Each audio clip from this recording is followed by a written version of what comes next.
Good morning, children. So, we were discussing about the second chapter of the history, that is New Kings and Kingdoms.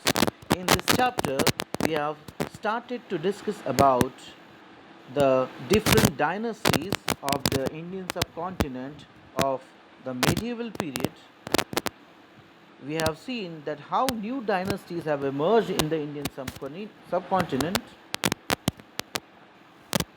as well as we have seen that how some of the people, those who were not belonging to the Kshatriyas,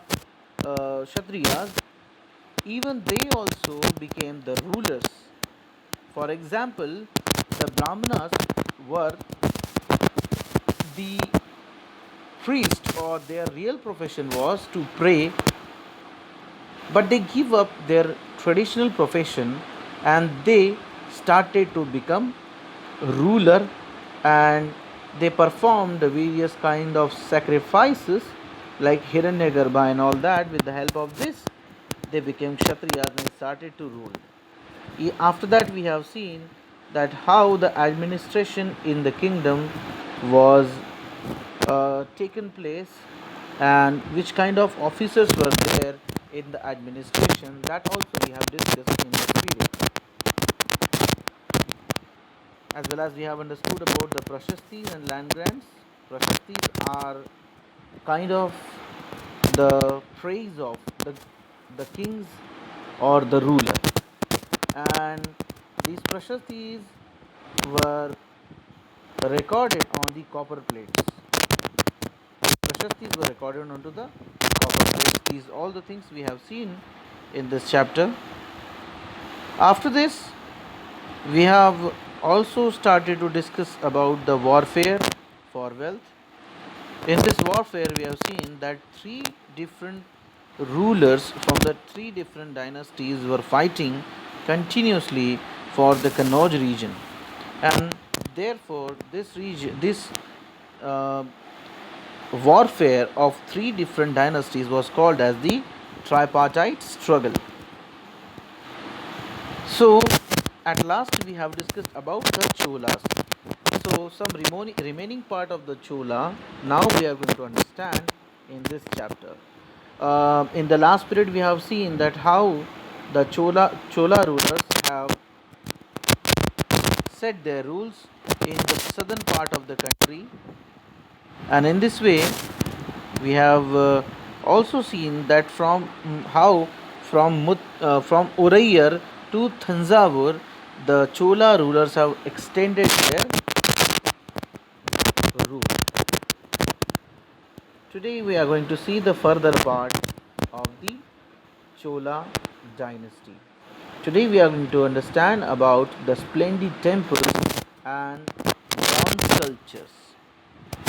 See, the big temples of Thanjavur and Gangaikonda Cholapuram, built by Raja and Rajendra, are architectural and sculptural marvels. Chola temples often became the nuclei of the settlement which grew around them. These were centers of craft production. Temples were also endowed with land by rulers as well as by others. So here it is said that the Chola temple became the nuclei or the center of all the settlements. That means the settlements have started to emerge around the temples. These were the center of craft production. Yes, the market around the temple were the center of craft production. Means here in this around the temples, various kind of crafts were produced, and as well as the temples were also endowed by with land that was given by the ruler, and the produce of this land was went in the maintenance of specialist worker worked at the temple and very often lived near it. Priests, garland makers, cooks, sweepers, musicians, dancers, these kind of artists were settled nearby the temple. Around the temple, they started their market and they started to make the things and they sold the things here around the Chola temples. In other words, temple were not only the place of worship, the god. Means temples were not the place of worshipping the god, but it was also the place where the economic, all kind of economic as well as social and cultural activities were going on. That means the temples were not only the temples, it was a kind of social, economic, and cultural center, and the life of the people was completely affected by these temples that time. Amongst the craft associated with temples, the making of bronze images was the most distinctive. So, whatever the crafts were being made around the temple, in this, the statues that was made through the bronze was the most distinctive thing in this market. Chola bronze images are considered amongst the finest in the world. It is said that whatever the bronze sculptures or the images are prepared by the artisans that time by the bronze metal, it was considered the finest art of the world of that time, while most images were of deities. Yes, this is the very important point to understand, that most of the images that were made by the artisans were were the images of deities, and sometimes the images were also uh, made in the way that devotees were also made in the form of images or the statues and all that. That means not only the gods and goddesses were made by the artisans, but also sometimes the devotees were also devotees sculptures or statues were also made by the artisans.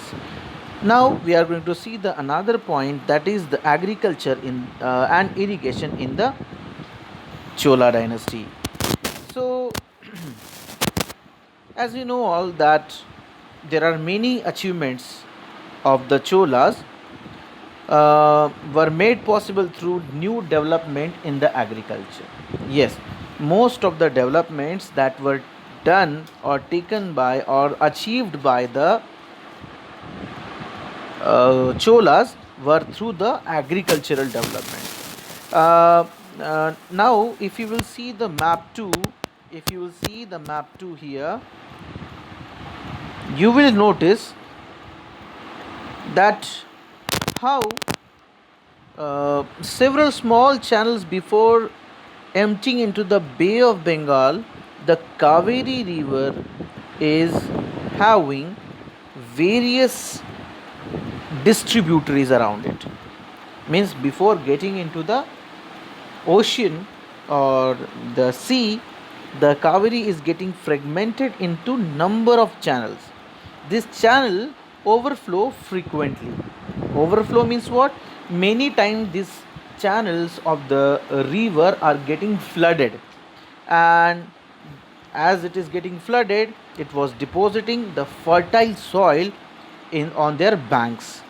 Water from the channel also provides the necessary moisture for the agriculture, particularly the cultivation of rice. So, as there was the fertile soil as well as the abundance availability of the water, the rice cultivation became so popular and easy in that region of the Kaveri Delta. Although agriculture had developed earlier in other parts of the Tamil Nadu, it was only from 5th or 6th century that this area was open up for large scale cultivation. That means earlier the parts of Tamil Nadu were under the agricultural land, but in the 5th and the 6th century, most of the part was open for the large scale production or for the large scale cultivation. Whatever the forests were here in this region of Tamil Nadu were cut down, cleared, and some regions land had to be leveled in other areas. So in this way, some of the lands were uneven, so that had to be leveled, that may have to be made at a same in a flat way, so that the cultivation become possible.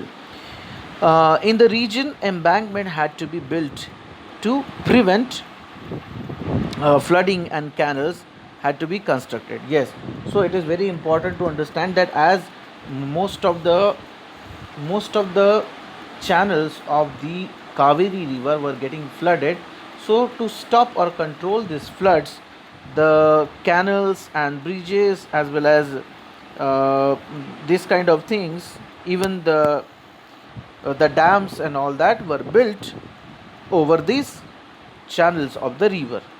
In many areas, two crops were grown in a year. So this, as you know very well, that this region was full of water and fertile soil.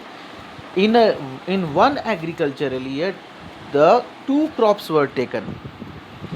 In many cases, it was necessary to water crops artificially. A variety of methods were used for irrigation. In some areas, the wells were dug up.